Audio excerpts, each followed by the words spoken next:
हम लोग एक ही चीज पर न जाने कितनी बार टैक्स भरते हैं। जैसे कि जब आप पैसा कमाते हैं तो इनकम टैक्स भरते हैं, उस इनकम से आप गाड़ी खरीदते हैं तो गाड़ी खरीदने पर जीएसटी देते हैं,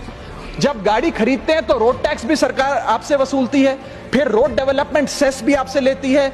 अब आप मोटर इंश्योरेंस भी कराएंगे गाड़ी का तो उस पर भी जीएसटी लेती है, और उसके बाद आप जब पेट्रोल या डीजल भरवाएंगे उस पर भी सेस और वैट लेती है, और अंत में जब आप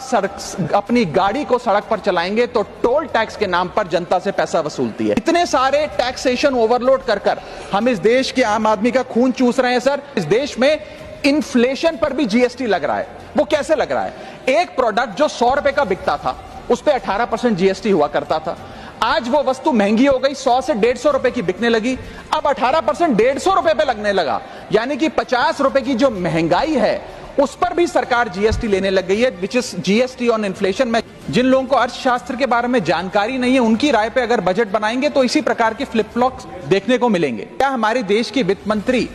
इन्फ्लेशन एडजस्टेड प्रॉफिट्स में विश्वास नहीं रखती? क्या उन्हें इन्फ्लेशन का ज्ञान नहीं है? क्या वो जानती नहीं कि इस देश में महंगाई एक प्लेग की तरह फैलती जा रही है?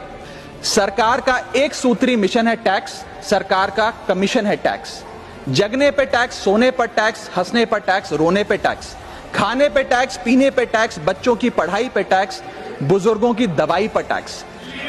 फसलों की बुआई पे टैक्स, ट्रेन और यात्रा हवाई जहाज पर टैक्स, खरीदने पर टैक्स, बेचने पे टैक्स, फैलने पे टैक्स, समेटने पे टैक्स, सड़क पे टैक्स, आसमान पे टैक्स, गाड़ी पे टैक्स, मकान पे टैक्स, सपनों पर टैक्स, अरमान पे टैक्स, खुशी पर टैक्स, मुस्कान पर टैक्स, दिन रात की गाड़ी कमाई पर टैक्स, किताब पर टैक्स, सियाही पे टैक्स, सब्जी पर टैक्स, मिठाई पे टैक्स,